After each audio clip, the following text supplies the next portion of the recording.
नमस्कार, वर्मा स्टोरीज में आपका स्वागत है। मैं हूं आपका दोस्त विवेक वर्मा। क्या आपने कभी आसमान की तरफ देखकर यह सवाल पूछा है कि हे ईश्वर, क्या तुम्हारी आंखें अंधी हो गई हैं? जब हम अपने आसपास देखते हैं तो अक्सर हमारा दिल निराशा से भर जाता है। जो इंसान दिन रात झूठ बोलता है, दूसरों का हक मारता है, धोखेबाजी करता है, वह वातानुकूलित महलों में चैन की नींद सो रहा होता है। और जो इंसान ईमानदारी के रास्ते पर चलता है, जो किसी का बुरा नहीं सोचता, वह दर दर की ठोकरें खाता है, पाई पाई के लिए मोहताज रहता है। यह सब देखकर मन में एक बवंडर उठता है कि आखिर कलयुग का सबसे बड़ा पापी है कौन? और अगर वह पापी खुलेआम पाप कर रहा है तो ऊपर बैठा भगवान चुप क्यों है? क्या सच में भगवान ने इस दुनिया को बेईमानों के भरोसे छोड़ दिया है? आज मैं आपको शिवपुर नाम के एक गांव की ऐसी हृदय विदारक और सत्य पर आधारित कहानी सुनाने जा रहा हूं, जो आपके इन सभी सवालों का जवाब दे देगी। यह कहानी आपको बताएगी कि ईश्वर की चुप्पी का असली मतलब क्या होता है और कलयुग में कर्मों का चक्र कैसे काम करता है। शिवपुर गांव में एक बहुत ही सज्जन और ईमानदार स्कूल मास्टर रहा करते थे, जिनका नाम था मास्टर दीनानाथ। दीनानाथ जी का जीवन एक खुली किताब की तरह था। सादा जीवन, उच्च विचार। उन्होंने अपनी पूरी जिंदगी गांव के बच्चों को सही शिक्षा देने में लगा दी। उनके पास धन तो अधिक नहीं था, लेकिन गांव में इज्जत बहुत थी। उनका एक युवा बेटा था, केशव। केशव अपने पिता का बहुत सम्मान करता था और उन्हीं की तरह उसूलों पर चलने वाला नौजवान था। उसी गांव में एक बहुत बड़ा जमींदार और व्यापारी रहता था, रंजीत राय।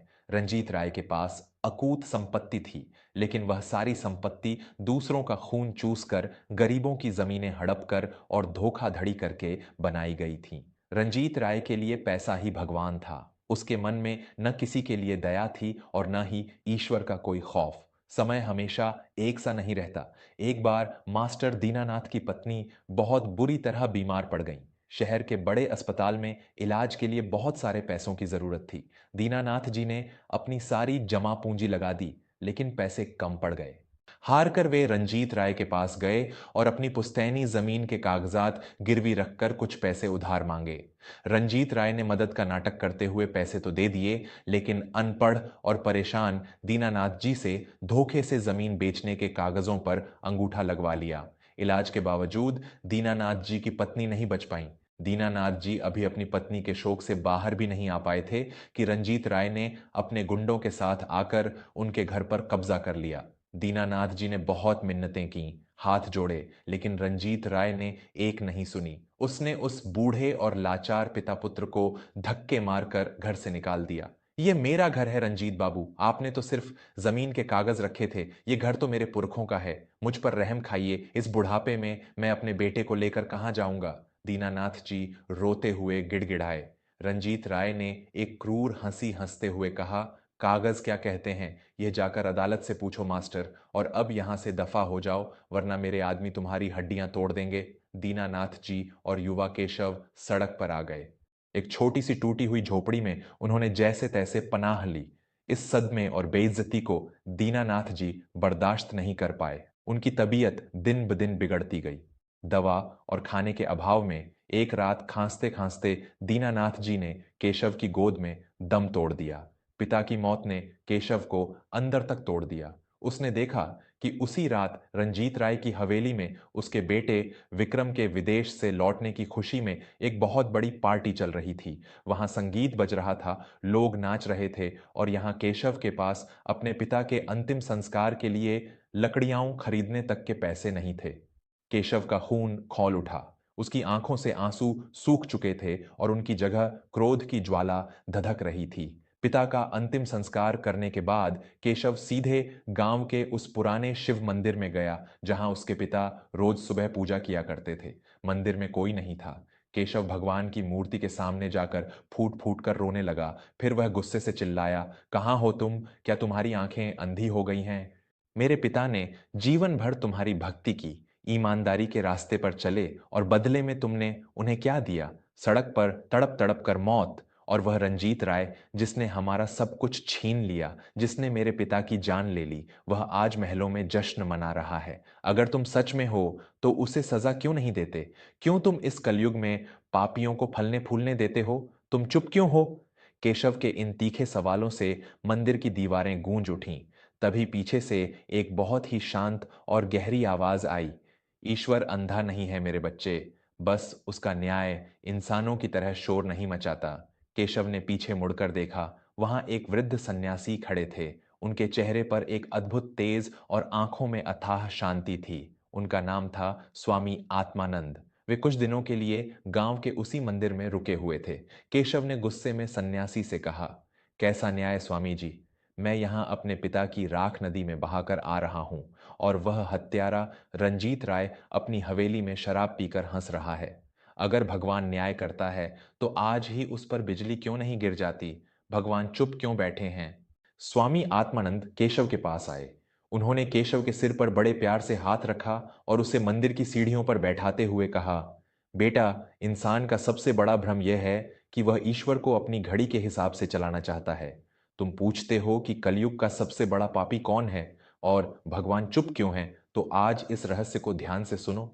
स्वामी जी ने अपनी गंभीर वाणी में समझाना शुरू किया, कलयुग में सबसे बड़ा पापी वह नहीं है जो क्रोध में आकर किसी को मार देता है या जो मजबूरी में चोरी करता है।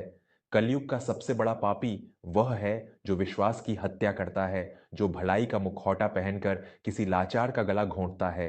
रंजीत राय ने तुम्हारे पिता के विश्वास का खून किया है। उसने मदद के बहाने उनका सर्वस्व लूट लिया। शास्त्रों में इसे महापाप कहा गया है। यह ऐसा पाप है जिसकी क्षमा ब्रह्मांड में कहीं नहीं है।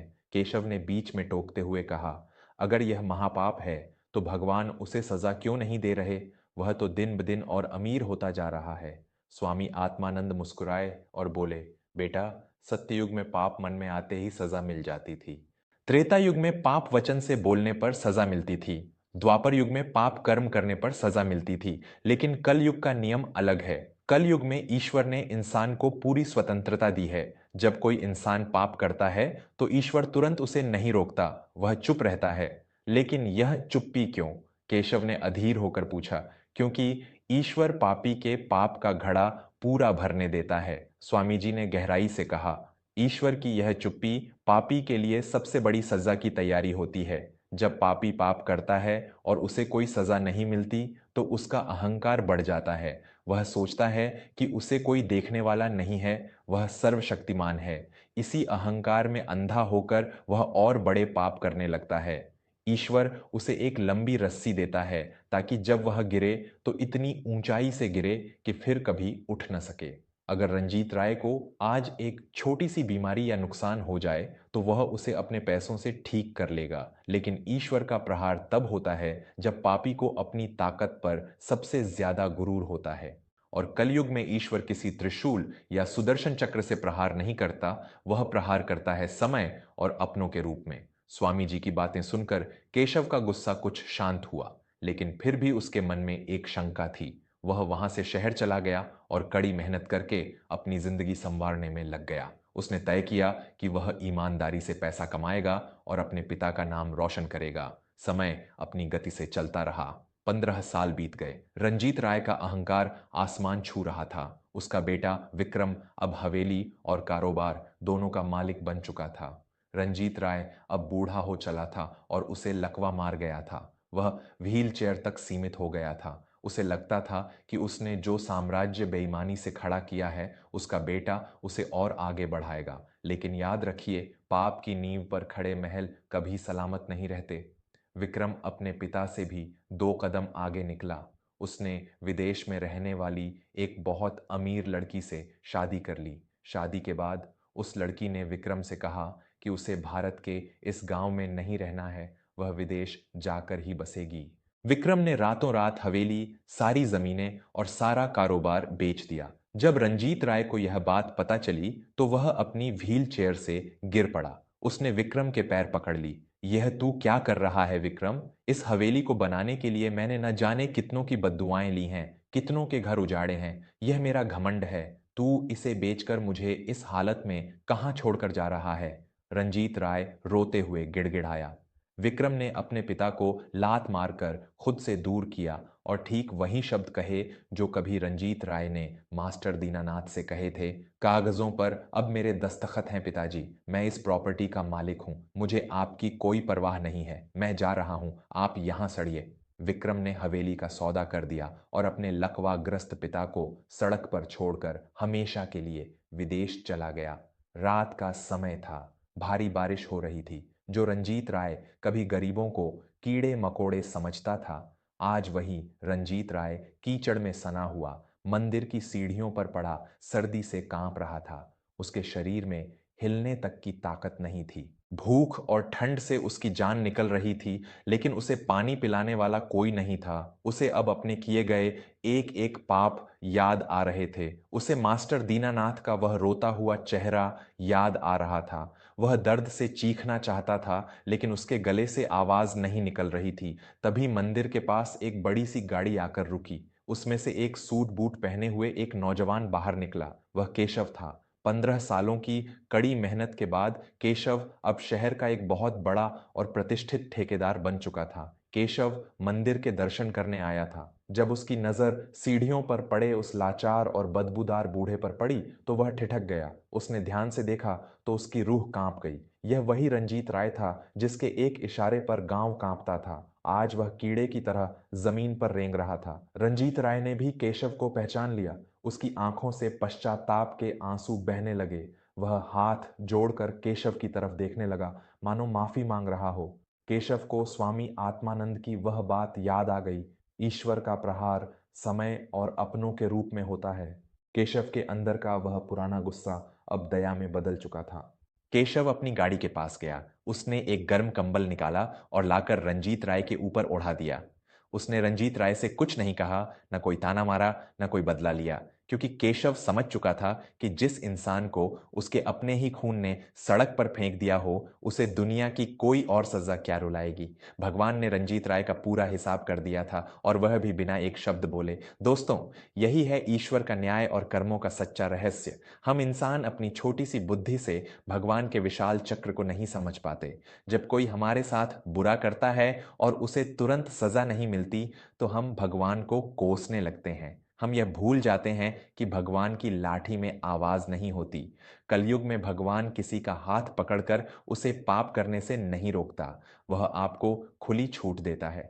आप अपनी चालाकी से इंसानों की अदालत से तो बच सकते हैं, लेकिन कर्मों की अदालत में न कोई गवाह चलता है, न कोई रिश्वत। आप जो बोते हैं वह आपको काटना ही पड़ता है। और सबसे भयानक बात यह है कि बेईमानी से कमाया हुआ धन कभी आपकी अगली पीढ़ी तक सुरक्षित नहीं पहुंचता।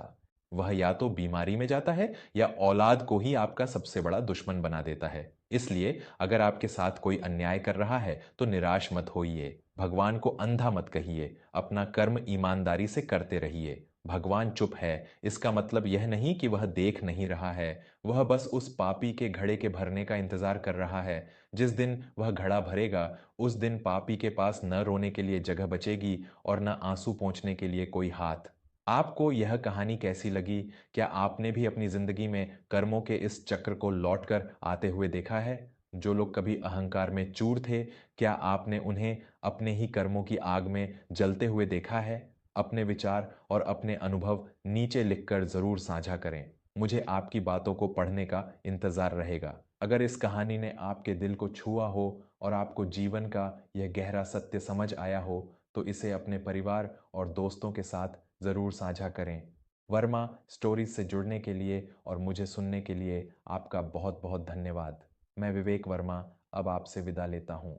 सत्य के मार्ग पर चलिए, किसी का विश्वास मत तोड़िए और ईश्वर के न्याय पर हमेशा भरोसा रखिए। नमस्कार।